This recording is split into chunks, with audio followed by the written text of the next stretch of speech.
Venez au Sauveur qui nous aime, venez la miséricorde. Depuis le début du ministère terrestre de Jésus, une foule immense le suit. On pourrait même dire des foules le suivent. Le peuple a attendu, le peuple a langui, le peuple a désiré la venue du Messie, du libérateur. Et dans cette attente, chacun s'est fait une idée de celui qui devait venir. Jésus est là. Et ceux qui le suivent, ceux qui l'écoutent, ceux qui le regardent, le suivent, l'écoutent et le regardent en fonction de leurs aspirations, en fonction de leurs attentes. Il y en a qui sont soumis à l'impôt. Ils espèrent que Jésus va annuler l'impôt. Il y en a qui ont le privilège de percevoir l'impôt. Ils espèrent certainement que Jésus va augmenter l'impôt. Il y en a qui sont au pouvoir. Ils comptent sur Jésus pour conforter leur pouvoir. Il y en a à qui échappe le pouvoir. Ils comptent sur Jésus pour renverser le pouvoir et les mettre en place. Ceux qui sont malades attendent de Jésus la guérison. Mais les guérisseurs, ceux qui vivent de l'activité de guérison, certainement attendent que les gens soient plus malades pour que leurs affaires aussi marchent. Un peu comme les tenanciers des services de pompes funèbres peuvent prier que les gens meurent pour que leurs affaires prospèrent. En tout cas, les uns et les autres attendent une redistribution des cadres, comme à la suite d'un remaniement ministériel, tel que celui que nous attendons dans ce pays depuis plusieurs années déjà, annoncé et annoncé et annoncé encore. Les gens attendent. D'ailleurs, parmi ceux qui attendent, Jean-Baptiste lui-même, du fond de sa prison, envoie les siens demander à Jésus, es-tu celui qui doit venir ou devons-nous encore en attendre un autre? Matthieu chapitre 11, verset 3. Jésus parle un langage, un tout autre langage, qui semble difficile à comprendre.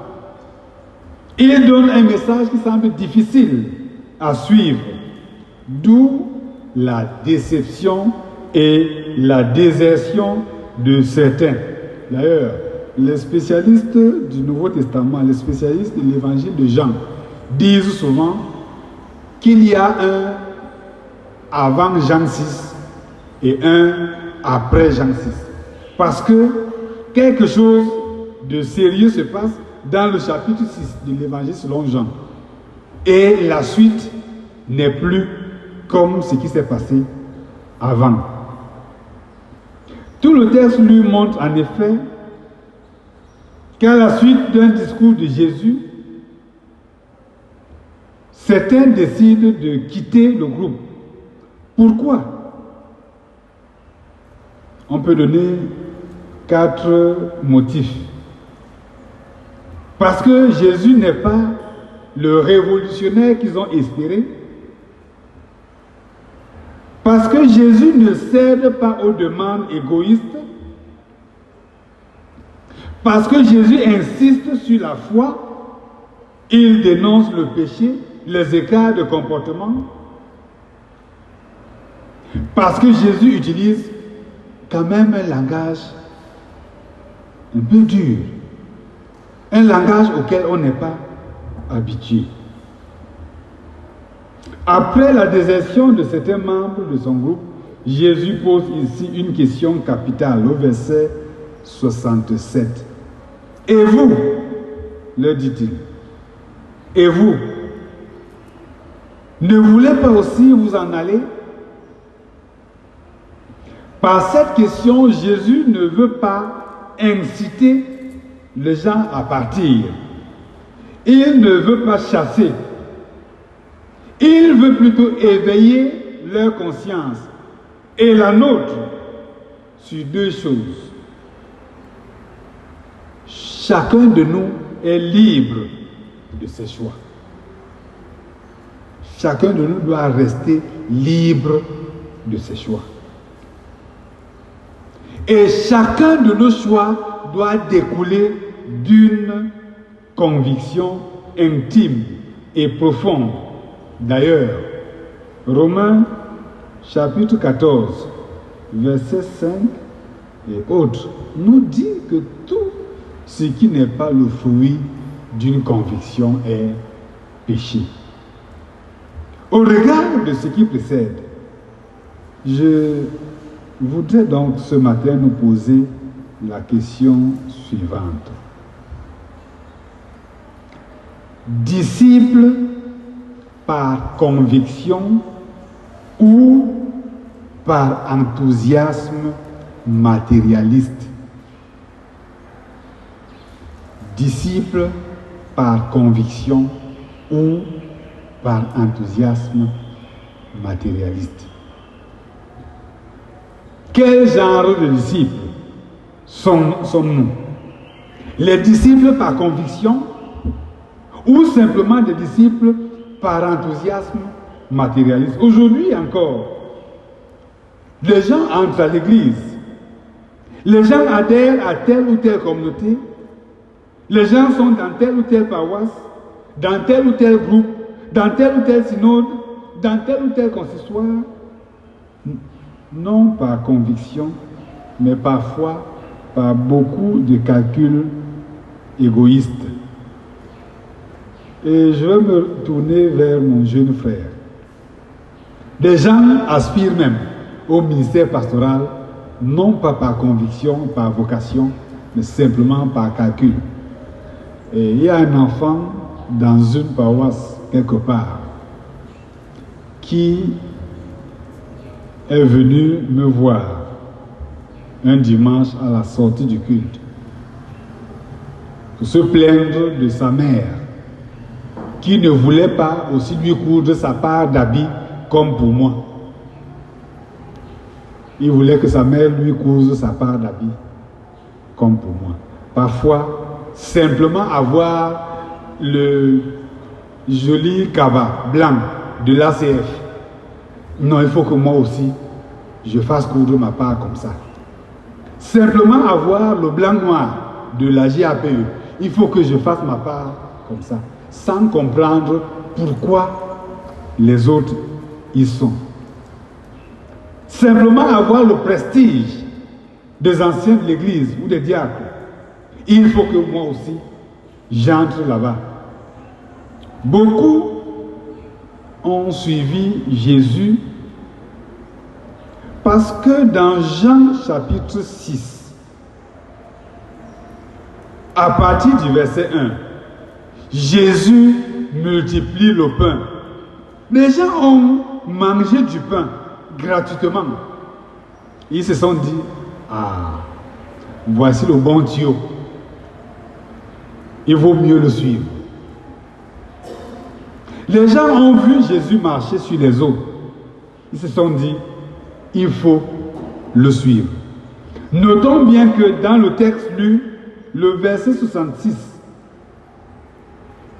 parle des disciples. Dès ce moment, plusieurs de ses disciples se retirèrent. Il parle des disciples. Donc les gens étaient supposés être des disciples de Jésus. Mais parce qu'il leur a dit une parole, certains décident de rentrer en arrière. Quel genre de disciples étaient-ils? Et quel genre de disciples sommes-nous aujourd'hui dans l'Église? Disciples par conviction ou simplement des disciples par enthousiasme matérialiste, par calcul? Certains disciples de Jésus sont partis. Ils ont eu le courage de partir. Ils ont eu l'honnêteté de partir. Ils sont partis ouvertement, comme pour montrer que cette affaire est trop dure pour eux. Ils préfèrent se retirer. Mais d'autres sont restés. Malheureusement, parmi ceux qui sont restés, il y avait également deux catégories. Il y a ceux qui sont restés et qui avaient des calculs sournois et qui attendaient la bonne opportunité, un peu comme Judas. Il est resté, mais il avait son calcul. Et quand le temps opportun est arrivé, il a fait ce qu'il avait calculé. D'autres sont restés, sachant qu'il y avait des propositions trompeuses, des propositions subtiles. Mais ils sont restés parce qu'ils reconnaissaient en Jésus le Saint de Dieu. C'est ce que dit Pierre au verset 69. Nous avons cru et nous avons connu que tu es le Christ, le Saint de Dieu.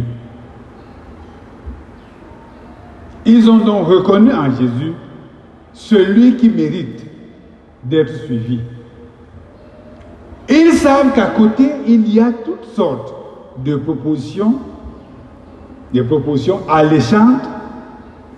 Ils savent qu'il y a des paroles mielleuses, des paroles de la sagesse humaine, mais des paroles qui généralement produisent la division, l'aigreur, l'amertume, la rancœur, la frustration. Pierre dit à Jésus, toi, tu as les paroles de la vie éternelle. Nous pouvons encore aller sur qui d'autre? Ils savent que c'est Jésus qui a les paroles de la vie éternelle.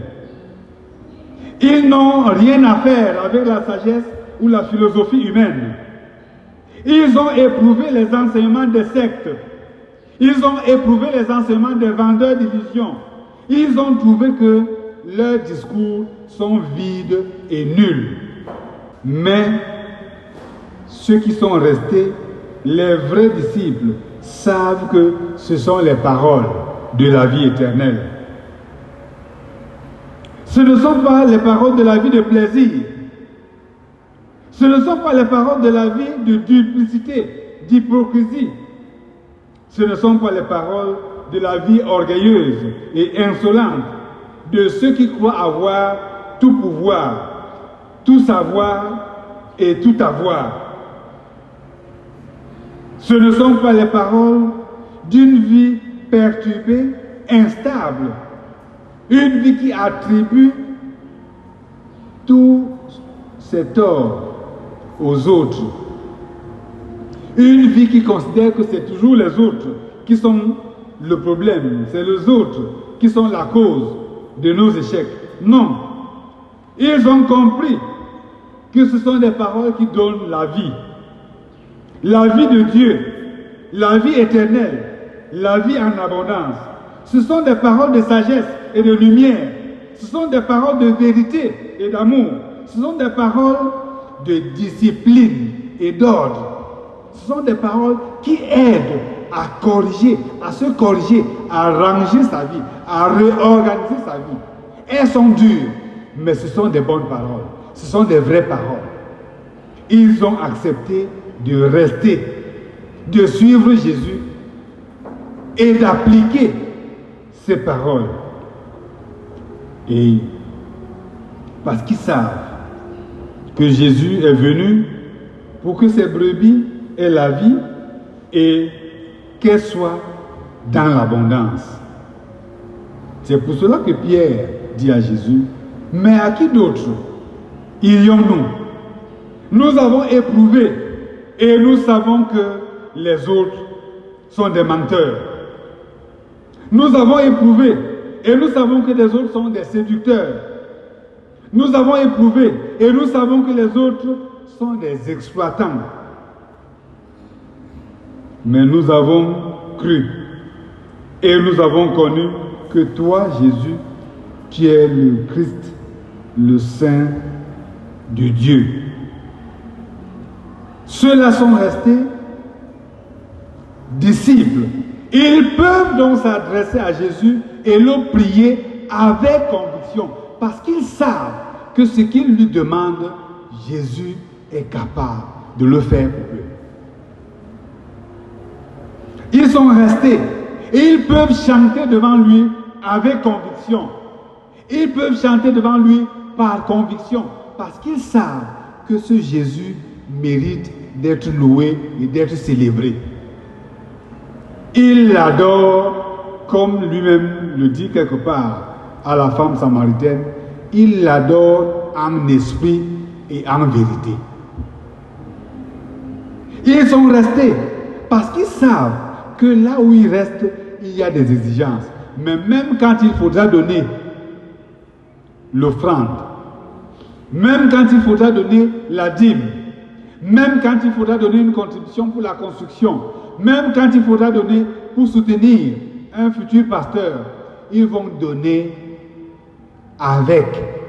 ils vont donner par conviction. Ils ne sont pas disciples par enthousiasme, par suivisme, parce que les autres y vont. Moi aussi, je m'en vais. Ils sont là par conviction. Ils savent pourquoi ils sont là. Chacun étant à la quête du salut de son âme. Chacun s'occupant sérieusement et rigoureusement de la recherche du salut de son âme. Chacun travaillant à se construire une relation saine et constante et consciente et croissante avec Jésus-Christ. Bien-aimés dans le Seigneur, ne soyons pas de simples suiveurs, parce que c'est ce que tout le monde fait, nous aussi nous faisons. Que chacun de nous s'arrête et se fasse sa propre opinion, sa propre conviction et son propre engagement avec Jésus-Christ. Parce que les jours qui viennent peuvent être durs. Vous avez suivi, peut-être à travers les réseaux sociaux, peut-être à travers les médias classiques, ou tout au moins, tout à l'heure dans la prière d'intercession. Ce qui se passe au nord, ce qui se passe au nord Cameroun, peut se passer également au sud. Ce qui se passe au nord-ouest, au sud-ouest, peut se passer à Edea. On m'a envoyé des images d'une trousse que les gens utilisent et sur laquelle il est écrit en lettres d'or « Sainte Bible ». Mais en fait, cette trousse contient plutôt une arme à feu. Ça veut dire que quelqu'un peut venir ici au culte, chez nous, un matin, avec sa trousse, vous le voyez entrer, vous avez l'impression que c'est une Bible qu'il a, alors qu'il est venu pour nous tuer. Vous allez mourir ici, pourquoi? Je ne le dis pas pour vous faire peur, mais je le dis pour que vous ayez en vous-même une conviction qui vous pousse à venir ici chaque dimanche matin. Ne venez pas ici simplement parce que papa a dit allons au culte. Moi aussi je m'en vais. Venez ici parce que chacun de vous sait qu'il vient à la rencontre de son Dieu. Parce que chacun sait qu'il vient ici pour édifier sa foi. Parce que chacun sait qu'il vient ici pour se donner des outils qui lui permettent d'avancer dans sa marche chrétienne. Sinon, pourquoi vous devez prendre le risque de monter sur une moto qui peut vous jeter en route? Pourquoi vous pouvez prendre le risque de venir donner votre argent ici dans une affaire qui ne vous concerne pas? Pourquoi vous pouvez prendre le risque de venir ici perdre votre temps alors que ce matin vous aurez peut-être pu aller vendre au marché? Venez ici, non pas par enthousiasme, parce que vous avez vu les autres. Venez ici parce que vous êtes convaincu que c'est le bon endroit, parce que vous êtes convaincu que c'est la bonne chose à faire, et parce que chacun de vous a une relation personnelle avec Dieu. Que le Seigneur lui-même bénisse en nous l'écoute et surtout la mise en pratique de sa parole pour la gloire du nom de Jésus-Christ et pour le salut de nos âmes. Amen. Prions encore notre Dieu. Seigneur, Dieu de grâce, ta parole est vraie, elle est sainte, vivante et agissante. Celle que nous venons d'écouter ce matin, nous reconnaissons que nous sommes incapables de la garder et de la mettre en pratique.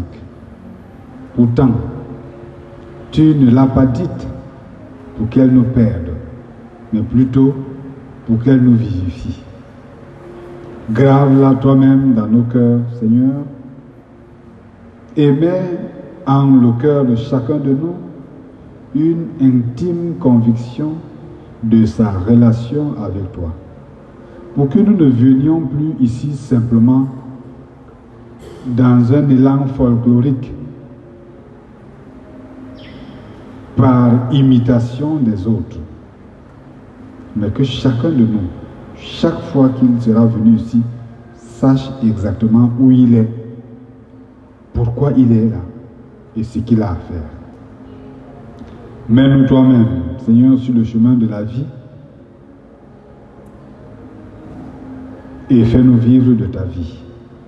Rends-nous aussi instruments entre tes mains pour partager cette parole avec d'autres personnes qui n'ont pas eu le privilège de l'écouter ce matin, pour qu'elle ait aussi en eux le même effet qu'elle produit en nous pour ta gloire. Par Jésus-Christ notre Sauveur, nous te prions. Amen. Jésus te connaître, se reposer sur ton sein. Alors jusque-là. Jésus te connaître, te reposer sur ton sein. Encore. Jésus te connaître, se reposer sur ton sein. Ta voix pour son roi, son maître, pour son repas et son repas.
Nous avons été 50 adorateurs devant le Seigneur ce matin.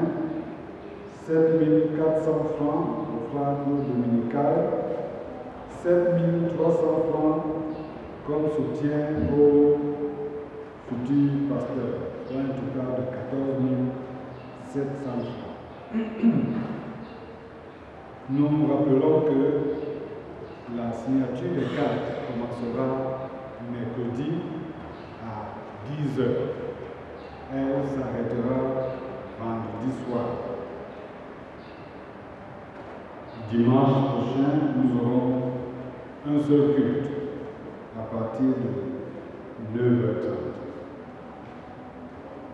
Le Seigneur nous invite à être à sa suite, non par suivisme, non par simple enthousiasme, mais par intime conviction.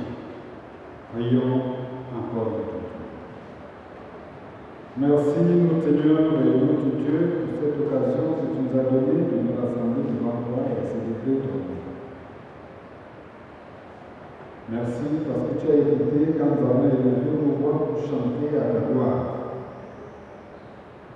Merci parce que tu as penché vers nous une oreille attentive quand nous avons exprimé devant toi nos préoccupations et nos attentes. Nous croyons, Seigneur, que tu nous exauces selon ta grâce. Merci pour ta parole que tu as envoyée pour nous guérir, pour nous instruire, pour nous corriger. Aide-nous à la garder et à en être pratique, Seigneur, et dispose nos cœurs à t'aimer, à t'obéir toujours. Nous t'avons présenté notre offrande et tu l'as reçue. Nous avons donné un peu de notre avoir pour soutenir nos jeunes frères. Prions que tu bénisses toi-même et sanctifies ces contributions. Bénis ces jeunes gens qui aspirent à te servir. Accompagne-les, Seigneur, dans ces moments de pression, dans cette attente de la consécration. Merci parce que ta grâce agit en leur faveur au-delà de toute mesure humaine. Bénis maintenant ton peuple ici rassemblé et rendons sous ta garde et dans ta grâce. Le Seigneur, le Dieu souverain, Dieu tout-puissant, vous bénisse et vous garde. Qu'il agisse en votre faveur, accomplissant pour vous ce qui est juste, ce qui est bien, ce qui est bon. Qu'il ouvre devant vous des portes nouvelles que rien ni personne ne peut fermer. Et qu'il donne surtout à vos cœurs de s'attacher à lui par une ultime conviction inébranlable. Il est fidèle, il est juste, il le fera pour que toute la gloire revienne à lui seul, maintenant et au siècle des siècles. Amen. Bon dimanche à tous.